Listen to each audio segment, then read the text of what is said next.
Kanix, bakit? I'm sorry for asking, pero totoo ba yung issue mo? Issue? May issue na naman ako? Alam ko lang na hot issue yung kanta ng 4 Minute eh. Hot issue. Girl, magseryoso ka naman. Ano ba yon? Malala ba, Vena? May hinalikan ka raw kagabi sa bar? Huh?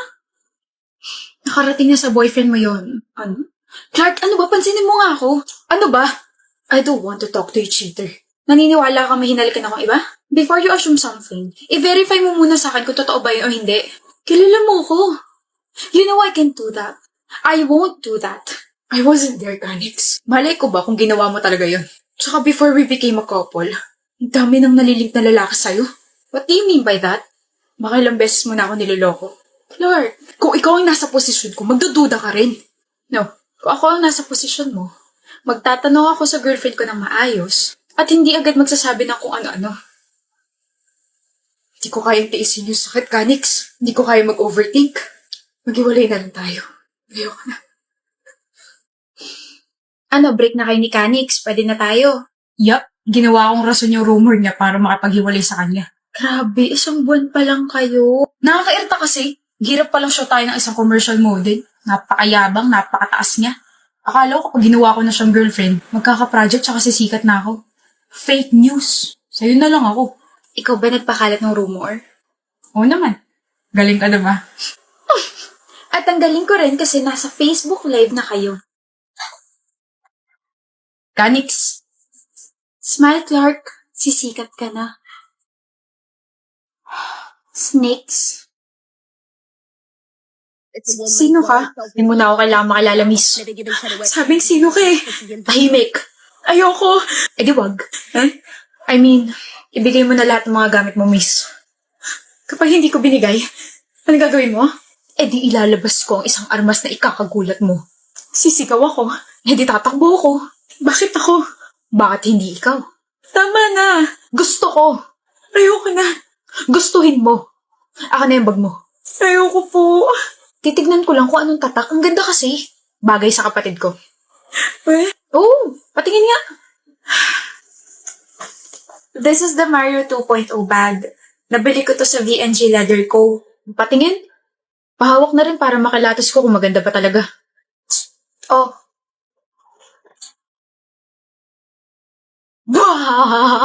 Nauto kita. Oh my gosh. Akin na to. Magiging akin ulit yan. Paano? Tatakbo na ako. Ibigay mo sa akin yan. Miss, baliktad yung baril. Sa sarili mo nakatuto ko. Ay, ba yan? Ayoko. I'm going to pull the trigger in 3 seconds. 1, 2, bang! Yun ang armas na tinatago ko, miss. Nanggugulat ako. O diba? Nahimatay ka. Venom. Thank you po for paying attention sa mini play namin. I love it. Ang ganda ng pagka-comedy nitong play na to. Ang ganda and ang saya. Congratulations, Jay and Bench. Nanalo tayo, Esther. What if mag-celebrate tayo? Ayoko, ikaw na lang. Minsan lang, dali na mag-celebrate na tayo. Oh, Esther, okay ka lang? Ano ba? Ano bang problema mo? Esther, kumain ka na. Ano, Esther, hindi mo pa rin ako papansinin? Nung nagising ka, wala ka man lang reaction kung bakit nandito ako. Nung sinabi ko nag-aalala ka, wala ka pa rin sinabi. Kausapin mo naman ako. Hindi mo na dapat ako dinala dito, Rave. Napaka-OA mo, tsaka bakit nandito ka pa? Kasi, iwan mo na ako, kaya ko na sarili ko. Acid reflux lang to, makakalabas din ako maya-maya. Lagi ka raw nandito, ibig sabihin, hindi mo inaalagaan yung sarili mo, Esther. Ano ba yung nasa utak mo, ha? Puro aral na lang, ganun. Tapos ano, pagkain mo, mga libro. Baka hanggang sa panaginip, nag-aaral ka pa rin. Paano magagawa ko? Hindi naman ako katulad mo na mayaman na pwedeng pa-chill-chill lang sa tabi. Kailangan ko ma-maintain yung scholarship ko, Rave. Just let me help you. Hindi ko nga kailangan ng tulong mo. Umalis ka na sabi. Tigas mo, Esther. Alam mo ba yun? Ikaw na nga yung tinutulungan. Ikaw pa yung galit. Alam mo, bahala ka na sa buhay mo. Himala, hindi mo inaasar ngayon si Esther. Mas mataas yung score mo sa kanya, di ba? O anong pake ko? Bago yan ah. Break na ba kayo? Ulul.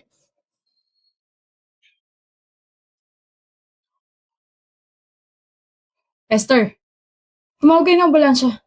Esther, gising! Ano ba yun? Akala ko, akala ko nahimatay ka na naman. Huwag ka nga matulog ng ganun. Parang hindi ka humihingi. Nakatulog lang ako, Rave. Tsaka, akala ko ba bahala na ako sa buhay ko? Akala ko ba? Parang paki ko. Ay, nahiya. O, pagkain. Mamaya, kain. Sasabayan kita, Esther. Kumain ka muna. Busog. Sorry. Sorry saan? You were just trying to help me pero tama yan, Esther. Maging aware ka sa ginawa mo. Nangaasar ka ba, Rave? Pinaparealize ko lang sa'yo na mali ka. Di mo rin naman ako natiis. Di mo kasi alam kung gaano kakaputla nung dinala ka sa ospital. First time kong makakita ng ganun, sobrang nag-alala ko, promise. Akala ko nga mamamatay ka na tapos malaman-laman ko na pabalik-balik ka pala dun, hayop na yan. Ganito pala yung feeling, no? Na may nag-aalala sa'yo. How about your parents? Parents? May mga sariling mundo yun. Sugal ang mundo ng mga yun. Naawa ka? Hindi. Bakit natahimik ka? Iniisip ko lang kung paano ko sasabihin na kung hindi mo kayang alagaan yung sarili mo, edi ako na lang gagawa nun. Nga pala, bakit mo ako tinutulok pala yung nasa ospital tayo ha? Sungit-sungit mo. Ayoko kasing ma-attach sa isang tao. Okay, hindi ako komportable. Babaguhin natin yan. Wala ka nang kawala, Esther. Hindi kita lulubayan. Ako na mag-aalaga sa'yo eh. Anong ginagawa mo rito sa tapat ng bahay namin? I'll be fast. Gusto ko lang ibigay sa mga to. Ano tong mga to? Isang paper bag, nandiyan lahat ng mga ginawa kong reviewers for our upcoming exam week. Alam ko meron ka na pero mas makakatulong kung babasahin mo rin yung akin para mas lumawak yung understanding mo. Oo na, ikaw na mas matalino sa akin. Matagal ko na tinanggap yun. Talaga? Etong isang paper bag, pagkain natin. Huh?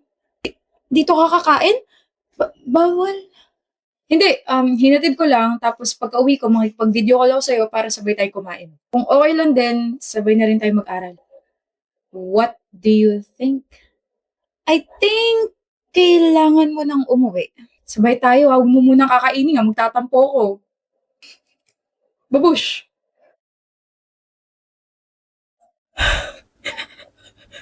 Rave. May I take your order, ma'am? Mamaya na lang po, may inaantay pa kasi ako eh. Okay po. Thank you. Mal! Rave, hinaan mo nga yung boses mo, nasa restaurant tayo. Bakit ba? Excited ako makita ka eh. Ikaw ba, na-excite ka? Hindi. Tigas mo pa rin talaga, Esther, no? At ang OA mo pa rin talaga. Sige, pagbibigyan ka ngayon, Esther. Pero anyway, kaya medyo na-late ako. Kasi muntik na akong mabangga na sasakyan. Walang Diyon na yan. Ano? Ayos ka lang ba? Oo naman. Sabi ko kasi marami pa akong pangarap kasama ka. Lapitin ka talaga ng mga disgrasya, no? Alam mo, konti na lang, hindi na kita papayagan mag-drive at saka mag-commit mag-isa. Speaking of disgrasya, naalala mo yung munti ka na mabangga 6 years ago? Ganun na ganun yung feeling ko every time na may kinukwento ka na ganyan. Naalala ko yun, naiyak ka pa nga sa kabi. Bakit ka umiiyak?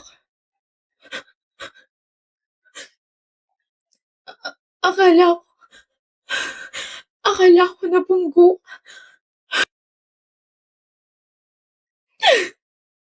Alam mo ba, yun yung time na na-realize ko na gustong-gusto na talaga kita. Like, what if nabangga ka talaga? Eh di napahiga na ako nun. Sayang, sana tinuloy mo na tapos doon ka na natulog. Alam mo, mahal, wala ka pa rin kupas. Ang corny-corny mo pa rin mag-joke. Sabi ko naman kasi sa'yo, mag-enroll ka na sa club ko. Club? The Anti-Kakornihan Club. O saan ka pupunta? Sa CR, sama ka. Pwede? Manahimik ka nga dyan. Love you, Esther. Oo na, I love you too. Kilig. Bago yan nanonood ka na ng balita Ate, ate yung boyfriend mo, patay na. Ano? Patay na si Kino, ate. Ano? Natagpuan siya sa ilog. Pinatay siya, ate. Babalik ako. 2 days ago, narinig ko kayo ni Kino na nag-aaway. Wala nga akong ibang babae, Chelsea. Pag nalaman ko na may ibang babae ka, papatayin ko kayong dalawa. Pagod! Anong bahala ka sa buhay mo? Sinasabi mo ba ako yung pumatay kay Kino? Ate, hindi ko rin alam, pero kasi lasing ka noon. Baka may ginawa. Hindi ko magagawa yun. Hindi. Kahit lasing ako nun, hindi ko magagawa yun. Ate, paano ka nakakasiguro kung lasing ka nga nun? Babalik ako. China, uuwi ka na? Oo. Nakipaghiwalay ka na ba sa ate ko? Hindi ko kaya makipaghiwalay sa ate mo. Mahal na mahal ko yun. Kaya tigilan mo na ako. Ayaw mo ba sa akin? Ayoko sa'yo. Desperada ka. She knows. She knows. And I know she knows. And I know she knows.